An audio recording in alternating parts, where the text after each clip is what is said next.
Hey there guys and gals, today I'm going to be talking about the Canadian animation ReBoot and the Nintendo 64 game Battle Tanks Global Assault.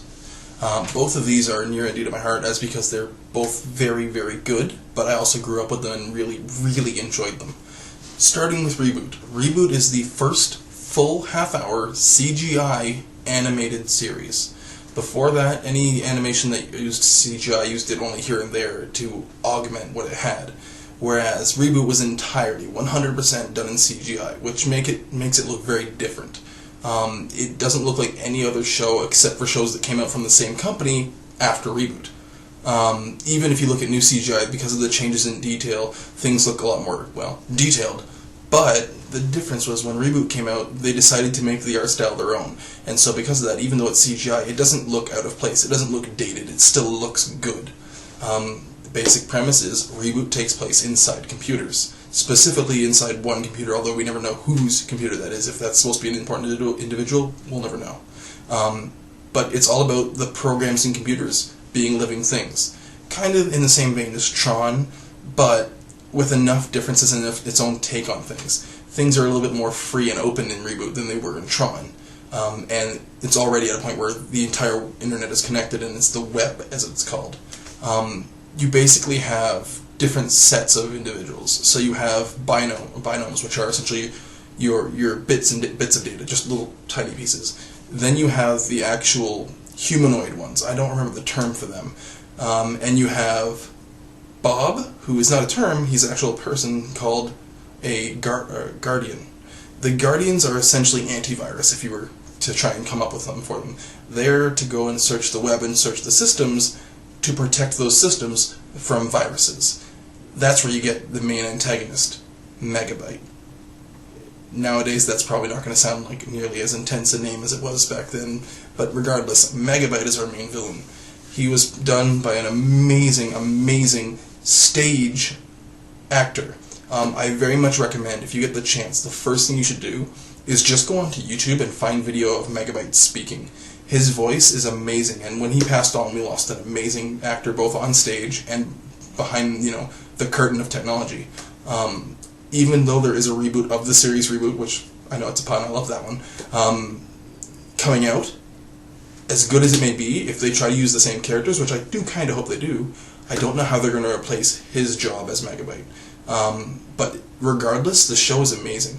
It's dated, but even going back and watching it, you really can enjoy it. You can get the humor and enjoy it. You can watch the series and truly see what's going on as the progression of the characters go. It does get a little rushed near the end of the series because they were not getting renewed. I would love to see them redo it, but it's already been stated by the creators of it that that won't ever happen. So the reboot will be relatively new terms, or new ground, even if it is a reboot of the show where they start fresh with a whole new story but the same cast. We'll never see the ending, which for people who grew up with ReBoot like me is a sad note.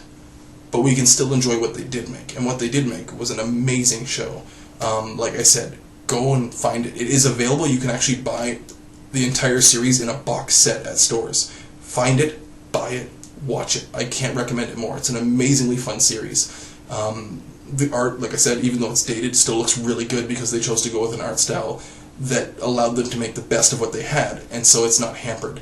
I wouldn't say it's ageless, but it's definitely worth watching. Visually, that is. Moving on to the video game. The game... wow, I forgot the name of the game for a second there. See, I'm so excited about one thing, I'm forgetting the other one. So, we're talking about Battle Tanks Global Assault from the Nintendo 64. Battle Tanks was a tank video game, except it took it to another extreme. Basic premise is, the world ended, mostly. There's not nearly as many humans left. There's very few women left. Very few women left. And it follows two people, Brian and Madison. Brian and Madison are husband and wife, and they have a baby boy. She is one of the few women left over. That's already a big thing, but they were strong as a group, and they actually built themselves an army. Griffin, not Brian. Where did I get Brian from? Oh, well, going off on a tangent. Griffin and Madison. And so Griffin's Army is the group that you play in the story mode of the game. And yeah, it's a tanks battling game that has a story. The basic idea is that they get attacked while they're defending their homeland. I believe it was San Francisco, ironically, same as Moe's alive. They're defending themselves, and they get attacked by an unknown force, and their son is kidnapped. The reason their son is kidnapped is because the evil woman Cassandra, who has her own army, realizes that he has an ability called the Edge, which can let her control the world. Oh well. And so Griffin and Madison, sorry, I'm messing up names today. Griffin and Madison go to try and save their son, and along the way you defeat tons of different ragtag groups, you go to different places around the world, and when you finally save your son, you find that you have the Edge as well, and you have to take Cassandra on to defeat her and protect the planet. It's a third-person, although I think you can switch to first-person tank battle game. Do I think it's great? Oh yeah. Even going back and playing it now, it doesn't feel dated aside from one or two control aspects. Visually, it's obviously dated, but the gameplay continues on, and it's really fun. There's power-ups, there's different classes of tanks with different abilities and functions. One of my favorite, although useless tanks, is the Flippy, where literally at the press of the C buttons on the Nintendo 64 controller can flip on its left, or flip on its head, or whatnot, back, forth, left, and right, so you can go.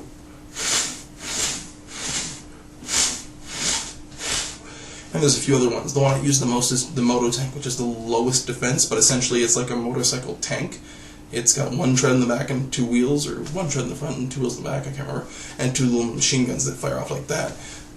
Wonderfully fun game. If you've got a Nintendo 64, get it. If you don't have a Nintendo 64, find a ROM for it and play it. It's a wondrous game. It's made by 3DO, which is a company that I don't know if they're really even doing anything, if they still exist, but definitely a neat one. If you get the chance, give it a play. Later.